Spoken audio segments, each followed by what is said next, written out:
नमस्कार बंधुगण, कहानी दुनिया को आपण मानकु स्वागत। आजिर कहानीर ना है मुक्तिर उपाय। जगु नाम गोटे डकायत थाए। थरे ता मन को आसिला डकायत करी गुड़े पाप संचिलणी एसबुर मुक्ति किपरि मिलिबो। सेतिकी बेले ता गाँरे जड़े भंड साधु डेरा पकाई थाए। दिने भंड लोकंकु कहूथाए लोके काहेकि अन्यठारु चोरी करती निज आवश्यकता मेंटेइबा पाई, किंतु चोरी पाप। चोरी धनरु अधा जदि देवतांक सेवारे अर्पण करा जाए तेबे पापरु मुक्ति मिले।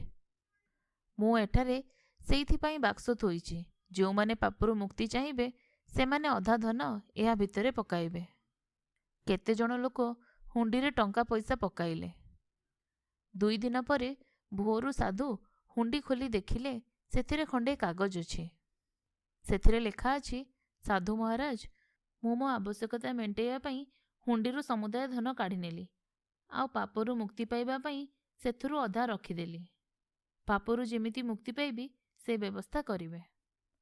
आपण माने शुणुथुले जह्न मामुर एक गप, मुक्तिर उपाय।